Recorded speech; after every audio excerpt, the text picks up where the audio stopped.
Hey guys, how we doing? Just kicking it, waiting to load here in Warren, Ohio, over by Youngstown. Yesterday or the day before,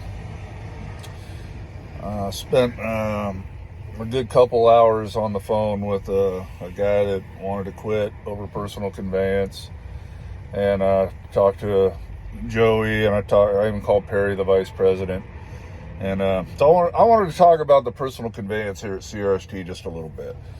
And when I first leased on here, I had an issue with it.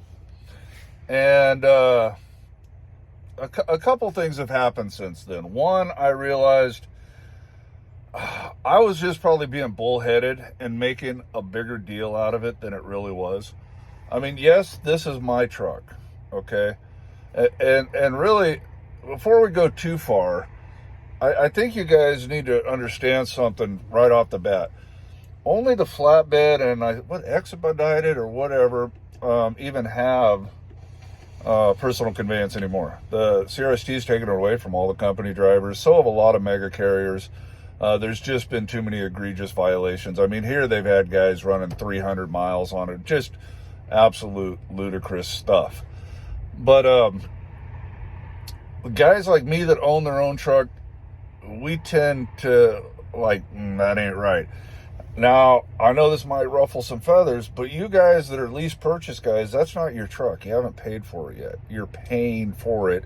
And we've been down this road. CRST's taken all the risk and everything. So it's really their equipment still until you get the title in your hands. So you don't really have an argument whatsoever. But let's go to the guys that own their own truck like I do and lease it on here. And the lease purchase guys, I mean, hear me out here, okay?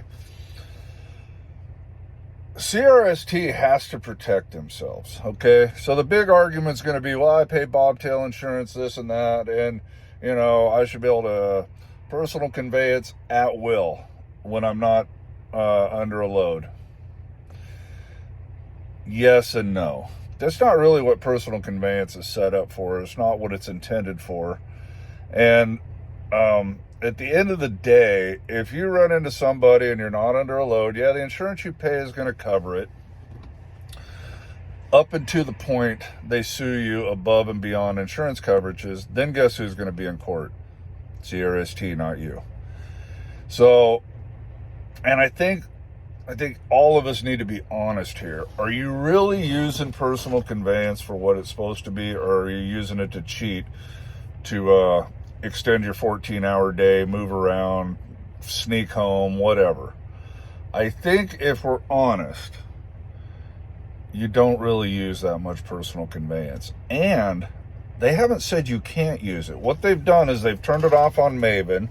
They have it on these older Omnitracks, but they're watching them. Basically, they're just watching them, and to use it on the Maven, I guess you got to send in an edit or call or something. All they're doing to protect themselves so they don't have to write somebody a $30 million check is making sure personal conveyance is used as it's intended. Because when you get to a court of law, if the guy has been driving all day and he's used all his drive time, plus he's had an hour and a half worth of personal conveyance, they're going to get in there and look and say, yeah, right. And they're going to figure it out that you were cheating. And at that point, you might as well have been drinking and driving, because they are going to sue CRST for millions and millions of dollars. So I can understand why they're watching this. And don't think they're singling you out, all right, guys? There have been a lot who have screwed it up for everybody. Guys running the 300 miles on personal conveyance, just ridiculousness. But Perry, in no uncertain terms, said if you want to use personal conveyance on your 34 hours off to run to Walmart, run down the road, catch a movie, whatever, they got no problem with that. That's what it's set up for. They want you to unhook from the trailer. One, it looks better.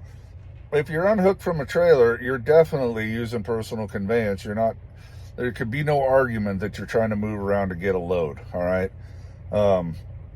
So I know if it's your own trailer, guys are wanting to take their truck to the shop or whatever, they're going to have to go case by case on that. But for most of us, I think if we're really honest, you're only going to use a half hour, an hour a week, absolutely max. Personal conveyance is not, oh, I got 34 hours off by the Grand Canyon. I'm going to drive over and drive the truck all around the canyon. No, that's not what it's for. Go rent a car. Okay, let's not be ridiculous. So, you know, this is a great place to work. And as far as rules, they don't have a lot of rules. They are laid back.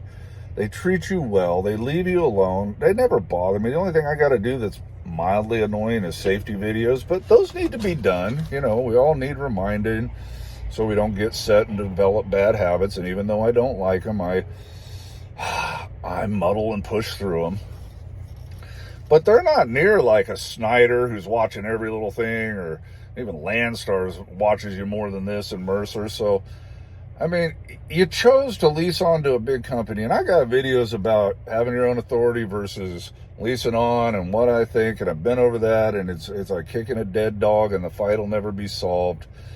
But at the end of the day, to summarize that, there's two guys that should have their own numbers. Guys that want to build a small fleet and get customer direct freight, and guys that absolutely want to do it their own way and not be told by nobody or nothing except law enforcement what to do.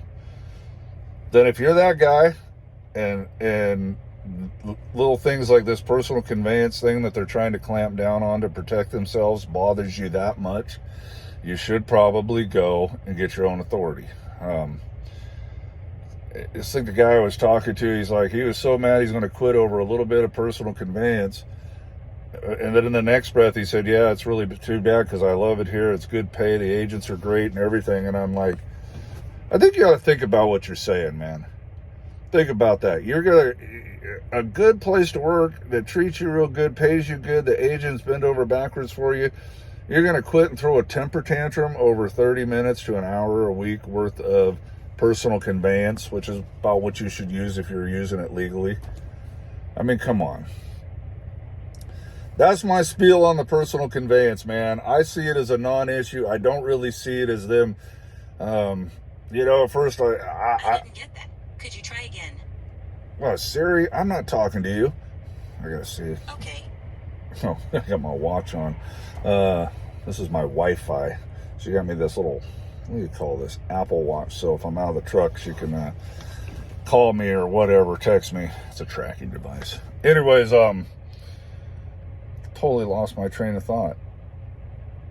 I know it's a natural instinct to go, I'm not going to be told. I'm not a little kid. And I went that route too. But I think if you step back and look at the big picture, they're not doing anything to get you, man. They're actually trying to protect you and them at the same time. So you don't want to run over somebody because you were tired and cheating and everything like that and have that on your conscience, and they don't want that on their conscience or to be sued for $30 million. So I think if we all put on our big boy and big girl pants and we're honest about this, what they're doing with the personal conveyance should be a non-issue for you guys. Most mega carriers and all that, they've just completely done away with it. They don't allow their drivers in any way, shape, or form, and that includes a lot of their owner-operators that are leased on to use personal conveyance, period. And their stance is, if you don't like it, leave. And unfortunately, as mean as that sounds, that might be the stance they have to take. All right, y'all, 9 minutes of rambling about personal conveyance. I will try to get you some bonus footage of loading something or something funny to put on the end of this video to kind of brighten the mood, maybe. All right, God bless you. See you. Bye. Hey, I didn't get you any bonus footage, but I did have a thought. I was just thinking, it's kind of an example on this personal conveyance. So you see back here, I got Ellie all unhooked. I just finished washing her up a little bit. Monday, I'm taking her about 20 miles up the road to the shop. So and I'm taking the whole week off. But even if I wasn't, you got to think about this. Technically, I could make the fight, oh, I should be able to personal conveyance that far, blah, blah, blah, blah, blah. And they might even let me. But I think you guys sometimes are fighting and making a bigger deal out of things when you don't really need to. So I'm not calling, I'm not asking. I'm going to just log the time up there, and I'm leaving the truck for a couple days. And when I go back, I'll log the time back because I'm still going to have 3 or 4 more days off afterwards. So I'll still have my reset in before I head out again next Monday. Yeah, after I take this week off. So I think if we're honest with each other here, a lot of y'all are just making a big old nothing out of nothing. All right, y'all. I see that Bradford pear trees down my driveway brooming. Beautiful, beautiful 65-degree day in southeast Missouri. All right, y'all, God bless you. That's all I got on the personal conveyance. We'll do a money news video tomorrow or Sunday. And I'm going to try to finally get around to explaining securement credit. I get so many questions on that. Seems to be very confusing and not taught well at all by these big mega carriers, including a place I'm leased to. I might get in trouble for saying this, but I don't think they know what they're doing in there sometime. And no, in case someone stumbles across this in the upper offices, I'm not interested in teaching the class. All right, y'all, God bless you. Flamin' hot Cheetos.